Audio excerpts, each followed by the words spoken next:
Shalom Uvracha, mes chers amis, nous sommes dans un monde où, Baruch Hashem, le monde de la télévision et le monde de la vision est très très développé. Il est marqué dans la Torah, Al tifnu el elalim, ne regarde pas les dieux étrangers. A priori, de quoi on parle ici? Comment ça fait que c'est interdit de regarder un dieu étranger? Quoi? Parce que j'ai vu la croix ou parce que j'ai vu une église, alors ça va me faire du mal? C'est bizarre, ça me donne pas envie, c'est pas parce que je vois un culte étranger qui n'est pas juif que ça me donne envie de... Autre chose, c'est marqué que lorsqu'il regardait Moshe Rabbeinu après qu'il est descendu du ciel, il regardait son dos.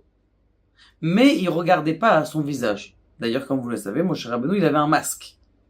Comment ça se fait qu'il regardait Moshe Rabbeinu que du dos et pas du masque? Ça, c'est la question qu'il pose. Et il explique le Rav Chaim Vital au nom de son maître, le Harizal.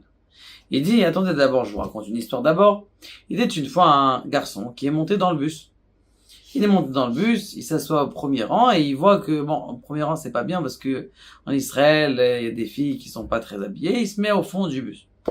Alors il se met au fond du bus, il s'endort. Boum. Il se réveille. Je me suis jamais endormi dans le bus. Et il se rendort encore une fois et il voit Baba Salé. Baba Salé, il lui dit, il y a une bombe dans le bus. Lui, il se réveille, c'est bizarre, qu'est-ce qui est bizarre? Et qu'est-ce qu'il regarde sous son siège? Il voit qu'il y a un sac à dos. Bizarre. Il va voir le chauffeur, il dit, il y a un sac à dos sur le truc, je sais pas à qui, tout le monde sort de là, truc, ils appellent la police, c'était quoi? C'était un des donateurs de bombes. C'était, vous savez, dans l'époque où les bus, ils sautaient, il y a, avant que le mur vert, il soit construit. Donc, Baruch Hashem, il a été sauvé. Par quel mérite il a été sauvé? Parce que il a fait attention à ses yeux. Là, celui qui fait attention à ses yeux, eh bien, il a une grande mala. Maintenant, regardez ce qu'il dit, le Harizal. Il dit, lorsque quelqu'un, il regarde quelque chose, la force de ses yeux, la neshama, elle sort par ses yeux. Il regarde quelque chose de bien, il regarde des Teilim, il regarde, on va voir après Be'ezrat Hashem, il regarde un Bet HaKnesset, ou il regarde le Sefer Torah ouvert, eh bien, ce qui se passe, c'est que sa neshama, elle se renforce et elle profite de sa vision qu'il est en train de regarder. Et ça veut dire, la neshama, elle se transforme avec ce qu'elle a vu.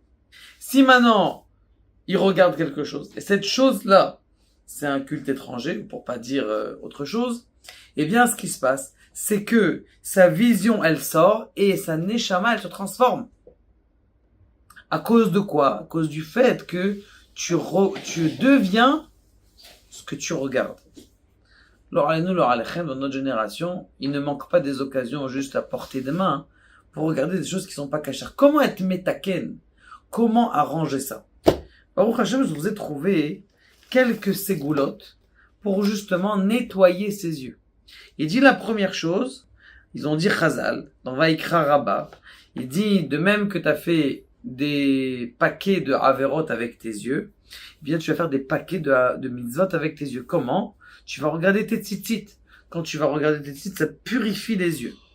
Deuxième chose, il dit le Magen Avraham, lorsqu'on élève le Sefer Torah, il faut regarder les lettres de Sefer Torah et de s'imprégner de la lumière des lettres du Sefer Torah. Il y en a qui disent qu'il faut même regarder les lettres de son nom. Comme ça éclaire son nom.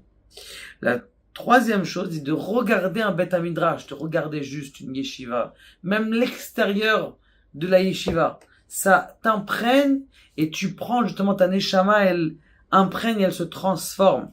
Il dit autre chose, sur les téfilines, comme vous le savez, en haut, on a deux chines. Un chine de 4 branches et une lettre chine de 3 branches. C'est bien avant de mettre les téfilines, de regarder, de s'imprégner de la lumière de ces deux lettres-là.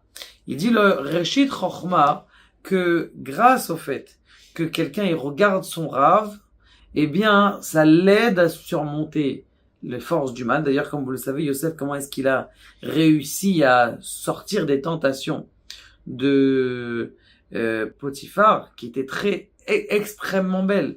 Elle se changeait d'habit 3 fois par jour. Et elle mettait pas des robes longues. Elle mettait 3 fois par jour des tenues. Et il est rentré pour faire la Avera. Et la dernière seconde, son père, le visage de son père, il l'a fait apparaître dans son image. Et grâce à ça, il s'est tenu de ne pas faire la Avera. L'autre chose, il dit de prier, de pleurer sur ses péchés, ou de pleurer sur quelqu'un qui est mort. Même si ton oncle il est mort et tu pleures pour lui, ces pleurs-là, elles nettoient tes yeux.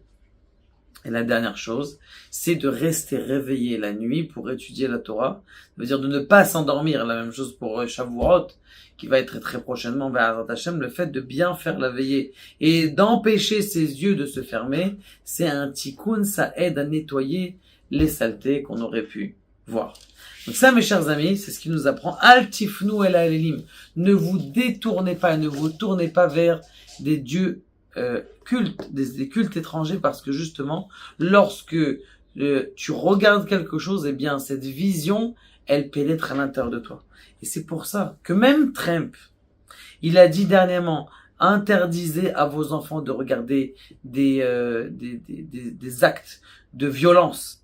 Parce que lorsque quelqu'un il regarde la violence, il devient violent. Tu dis, oh, ça va, c'est un film, c'est rien du tout. Non, dans ton être, il y a quelque chose qui se transforme parce que tu as regardé quelque chose comme ça.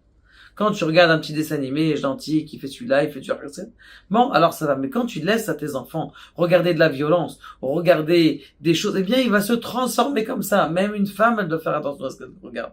Parce qu'elle est attirée. Le fait qu'elle a vu Naomi Campbell ou Cindy Crawford avec, ça doit être les mannequins de l'époque, hein, je connais pas ceux d'aujourd'hui. Eh bien, justement, elle commence à changer son comportement parce que elle veut s'identifier, d'où ces influenceurs qu'on a aujourd'hui. Al tifnu el ha'elelim, mes amis.